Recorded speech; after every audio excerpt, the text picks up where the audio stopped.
Hi, everyone, and welcome back to the show. Great to be here with you this week on our motivation and mindset. Coming at you every single Monday, one of my favorite shows of the week to get into. Absolutely my favorite show to start the week. And that is because we talk about a lot of intense topics on this show. On the Cabral Concept, we dive deep into wellness-based issues, weight loss issues, mindset, really focusing on the main areas of our life where we want to improve. Now, I believe, though, I truly believe that you can accomplish anything you want in your life. I really believe that. And that's because from my own personal experience, again, I always draw from what have I seen in my practice over the past 25 years now of helping people, but also what have I seen in my own life? And it's just a lot of people. Many people without necessarily special talents or specific skills, didn't come from a lot of money or any different attributes where you would say, oh, well, it's because of this. That's why they were successful in relationships, career, body transformation, their health, their spirituality, whatever it might be. But they didn't have those things, yet they were able to overcome their circumstances and achieve what they wanted in life. They got what they wanted out of life. And many of those people are in their 30s, 40s, 50s, whatever it might be right now. So it's my goal is to say, whatever age you're at, and I really believe that, again, 75 years old is a great age to start living your life how you want to be living your life. That's the truth. It's like I work with people in my practice right now in their early 80s that are really going after it in life. And it is absolutely amazing for me to see. I love it. I've talked about it all the time where like they are my role models. So when I get to that age, I want to be as active as they are in my mind and my body. And so I take inspiration from that. But the truth is this, that sometimes we are lost for how to get even started. And sometimes we don't even know what our goal should be. So that's a lot of what I want to share with you here today, because as we begin to move into a new year, as we begin to set new goals for ourselves, and if you're listening to this in June of the next year, it's all the same. Remember, these are timeless principles. I try to create what is called evergreen, this is my Boston accent coming out, but evergreen-based material. That means that 10 years from now, my daughters can listen to it as they're going off to college or getting ready to finish high school, whatever it might be. It's still applicable. Like it still matters. And I received this information from all of the books that I've read over the years, the many mentors I've gotten to spend some great time with, and of course, studying overseas where an Eastern-based philosophy just begins to lead to a whole lot happier life. But I'm not all Eastern philosophy in full. I believe and I love the Western-based mentality as well, where you can be, do, have, get anything that you want in life. But you have to know that there are systems behind this. You don't just stumble upon success. And if you do, what do we know about lottery winners and other people? What do we know? That they typically go back down to zero. Right? If you lost the weight and didn't know how you lost the weight, what do? You regain the weight. If you got healthy, didn't know how you got healthy, you become unhealthy again. It's the same thing as like you got into a great relationship, you don't know how it happened, you go back to your set point. That's what we call our thermostat. If you want to reset the thermostat, you have to know there is a system behind it. It is why some people are wildly successful in certain areas of their life and not in others. Well, their goal setting is different depending on the area of their life that they're looking at.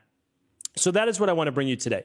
I have 4 specific steps that I've used in my life and I've seen mimicked in many other people's. Again, I don't think that anyone can take credit for how you go about achieving your goals. There is a specific methodology. I've talked about it before. I would love you to go back and tune into some of my previous Mindset and Motivation Monday shows, since I give you the SMART-based formula, the Be, Do, Get formula, all of the different things that allow you to achieve your goals. But today, what I want to share with you is how do you come up with the right goal for you?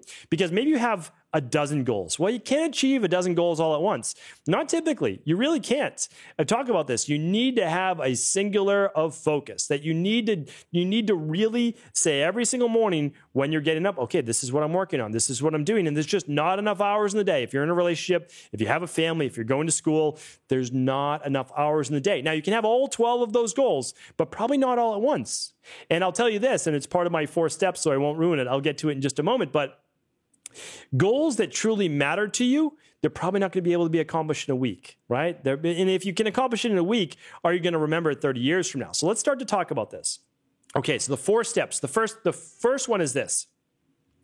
Ask yourself, these are questions to ask yourself. So if you're in the car driving right now, listening to the podcast, just let it mull around in your mind, okay? You're just going to think about it. You can even pause this podcast, whatever podcast player you're listening to, just pause it for a moment, okay? Think about it when I ask the question, and then I would love you later, if you're not near a journal or a piece of paper or near your phone to take notes, go back, write down your answers later, okay? But what's the first thing that comes to mind? That's always the most important. What's the first thing that comes to mind when I say, if you could only change one thing in your life right now, what would it be? You can only choose one thing. There might be a dozen, but you can only choose one. Where does your mind go to? Okay? Think about it. Pause if you need to. I'm going to give you some examples. Okay. So a lot of people's mind right away goes to finance. Okay. I need to be able to better pay my bills. I want to buy a house. I want to buy a car. I want to take a vacation. I want to provide more for my family. I want to be able to send my kids to the best schools. I want to buy whatever it might be. Okay. Some of it is extra stuff that you want in life, and that's totally fine. And some of it is Maslow's hierarchy of needs, those first 2 layers. And if you don't know about Maslow's hierarchy of needs, go back, check out that podcast as well. We'll try to link it up today at stephencabral.com/1781 is today's show notes page. stephencabral.com/1781. Okay. But what was the first thing that came to mind, right? Better relationship, lose the weight, get healthy, increase spirituality, decrease anxiety. Like, what is that one thing? All right. So that one thing has to be your singular focus. It's that tunnel vision that you go what they call 1 inch, right? An inch wide and a mile deep, that you are just going all in on this one thing. Because truly successful people, they have an amazing ability to just tunnel vision. Right? To just say, this is what I'm looking at right here, what's in front of me. And that's what they focus on. Now, does that lead to a well-balanced life? No, but I want to share something with you. It doesn't have to be forever. Okay? Most goals aren't going to take you forever to achieve, all right? Because that will demotivate you. So we're going to get to this. That's the third question. We'll get to that in just a moment. Okay? So it doesn't have to be forever. So I just want to keep this in your mind. All right. So I want you to think about this. If you could change one thing in your life right now, what would it be? And here's what else I want you to do. Your mind, right away when you say, I want to lose the weight, it might say, but, and there's this big but, right? The but says this. You've already tried all the diet plans. You've already tried exercising. You've tried this. You've tried that. You don't have time. Whatever it might be, your mind goes to those, put those aside for a second, right? Suspend disbelief just for a moment, okay? We're just going through a thought exercise. Suspend disbelief.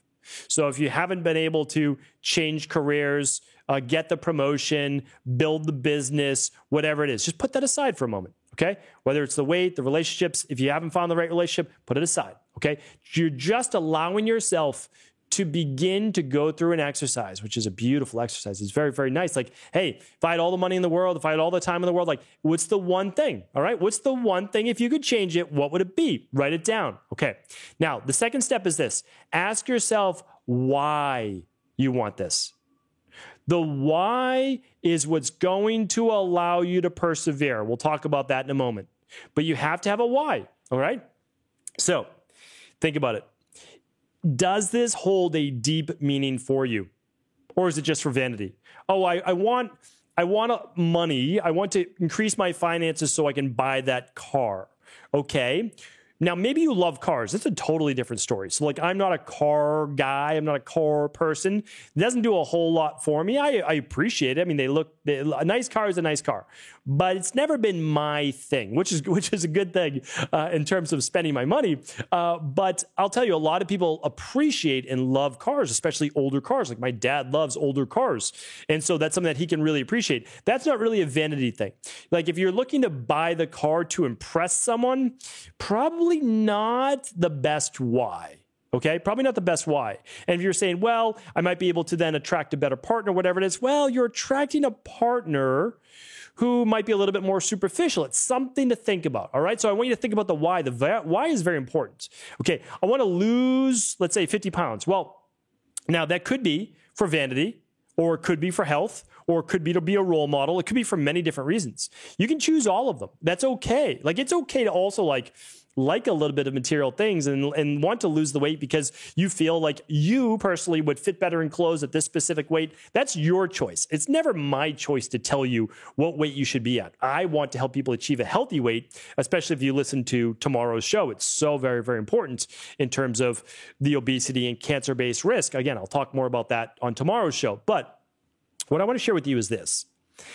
The why is crucial in order to be able to see your goals through.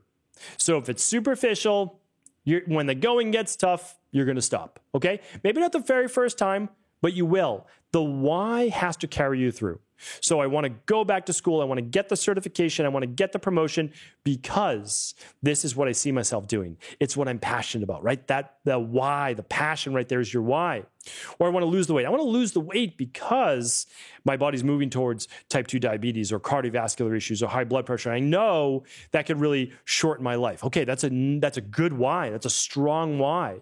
And we could pick one in every single different category. So that's step number 2.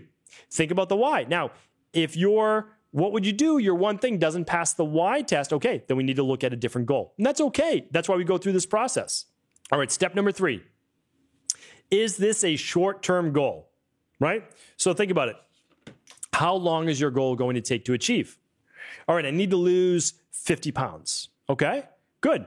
Now we're talking about a bigger goal, right? If you need to lose 50 pounds, what are we looking at?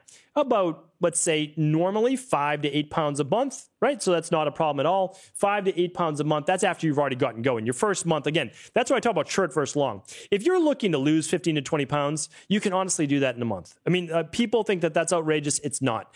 Myself, my colleagues, we help people do this routinely. It is not difficult. The challenging part for people is the mental aspect and being able to keep it off. That's it. I mean, you can do our functional medicine detox. You can do our Fatlocity program. You are going to lose the weight inside of a month. There's just no doubt about it. You will, right? You will, especially if you have like 25, 30 pounds to lose. You'll lose 15 to 20 pounds of that your first month, okay? And if you don't, well, then that's also an indicator because now it shows you have some type of metabolic disturbance, right? You need to work on that. You need to work on the cellular signaling, the thyroid, etc. So, but today is not a health-based show. But what I want to share with you is this. If the goal is 50 pounds, all right, now what are we looking at? Well, 5 months, 6 months, 7 months. Okay, well, that's a good, strong goal. You can do anything for 3 weeks, but can you do it for 5, 6, 7 months to sustain that? You need that why. Well, what's that why? Well, we need to lean on that. So the long-term goal is what I'm looking for. And also, if you gain 50 pounds, you know that, well, it didn't happen. Like it just didn't happen out of the blue. Things started to happen inside of your life. Stress, hormones, etc., food intake, and lack of exercise. So now we're going to actually shift the lifestyle. And the lifestyle now is going to be more of that longer term goal. And I love that because that means all of those things are going to spill into your life. When you start exercising, sure, it's good for your body. It's good for your weight, but it's so great for your mind. It's great for longevity. Again, I'll be talking about that in tomorrow's show, in increasing something that's called AMPK, which helps to kill cancer cells, the proliferation of cancer. So these things are just vitally important. So I want you to choose a goal that doesn't just have a short time span, okay? So yes, I love short-term goals. I'll create short-term goals, but they don't necessarily...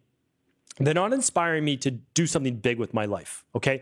So if I want to achieve something that's under a month's time, I'll just put in the work. I'll just put in the hours. And it's great. Like, it could still bring me a lot of happiness. There's no doubt about that. But it is not going to most likely shift the trajectory of my life.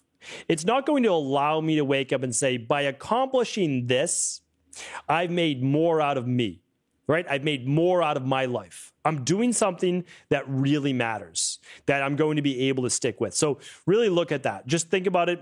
And it also, I love this too, is that if your goal is going to take more than 3 months, 4 months, a year, then it allows you to not have to be perfect, which I love. So if it's a short 3-week goal, like let's say you are looking, we've had people lose 21 pounds in 21 days on the functional medicine detox and the Fatlocity program. So, but what do? Well, you need to follow that program to a T. Okay?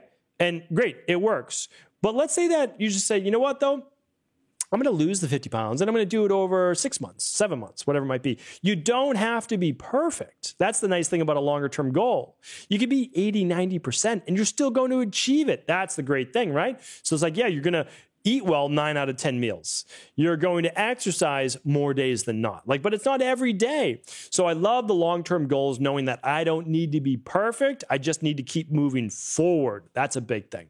All right. And step number 4 is this. The last step is you have to ask yourself, this is a big one. All right. And this is the one that not everybody wants to do. But it's also the reason why not everybody gets to have the life that they see other people living. And I want you to not have the life that someone else is living. I want you to have the life that you want to live. Now, in order to do that, though, you've already established what's that one thing. If you could change one thing, if you could have one thing, what would it be in your life? Okay? What's your why? Is it short or long term? Let's make sure we focus on something that's going to take a little bit of time. All right? Not for the sake of taking time, but for the sake that you need to change in order to have the thing that you want in your life. Now, the 4th step is this. It is, are you willing to pay the price to have this goal?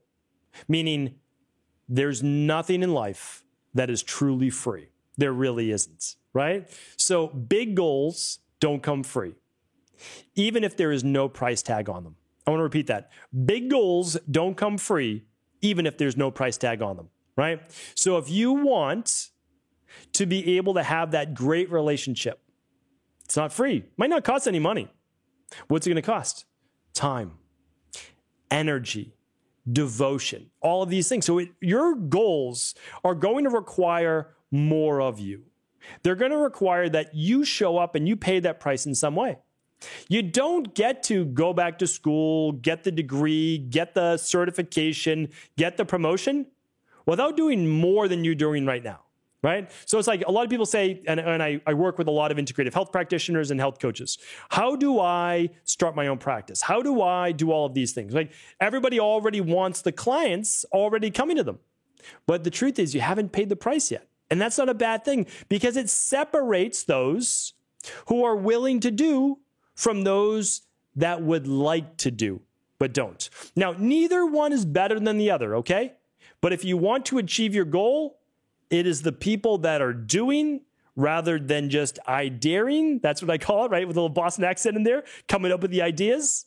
It's the people that are executing on that are taking action on that are moving forward, that are paying the time and the price. Because that's the truth is like, okay, you want to bring in more clients for your business? Great. Have you built your own website or your own Instagram page? Have you written the posts on a daily basis or other daily basis, other everyday basis? Have you started to reach out to people in your community? Like what are you starting to do? How are you beginning to teach? How are you beginning to reach people? If you're looking to lose the weight, what are you doing now? You might say, well, I've already tried this diet. I've already tried that diet. That's okay. What have you found that's been successful for you in the past? Let's start there. Let's tweak that when you begin to plateau. We will figure it out along the way. We're not going to give up. We've got our why now, okay? Are you not well? Do you need to get healthy? Do you have thyroid issues? Do you have hormone issues? Do you have skin issues? Do you have migraines? Do you have sleep issues? What's going on? We can figure this out. Are we going to stick with it, though? Probably not going to cost a lot of money. Maybe a little bit, maybe a couple $100, right? You're going to get things that you need. You might hire a personal trainer. You might hire a health coach. You might hire an integrative health practitioner. You might do a functional medicine-based protocol. You might do the things, okay? That might cost a little bit of money, sure, but really it's about perseverance. It is really about understanding that you can have anything that you want in life, but there is a small price to pay. But the interesting thing is this, it's not really a price at all. Because as you are going through this process of wanting to become better, a better partner in your relationship, you improve. You can't improve your partner. It doesn't work that way. You can improve yourself. You can be more understanding. You can be more thoughtful. You can be more considerate, right? You can be more outgoing. You can be less outgoing. You can do all of the things that you need to do that you feel give you the best chance for success. And a lot of time that's sitting back, that's thinking, what is it that I need to do in order to achieve this goal? And yes, you're going to get a lot of ideas in the beginning, but it's really the execution and the action. It is hitting roadblocks. It's overcoming obstacles that allows you to understand what it is that you need to do to get to that next level. And there's a next level for all of us. There always is. Now, you can decide to stop at any time. You can say, I'm good. I'm happy where I am right now. And I do hope that you get there, no doubt about it. But the truth is, there's nothing wrong with growth. There's nothing wrong with setting new goals, with wanting to be more, have more, achieve more, all of those things. And also, when you have more in your own life, what do? Well, you filled up that cup. A cup that is full easily can pour out to other people. And so that is why I truly believe do more, have more, be more, and then go out and teach others as well. Thank you so much for tuning into today's show. I truly appreciate you. And of course, if this show is helpful, please do feel free to share it with anyone else you believe it could serve.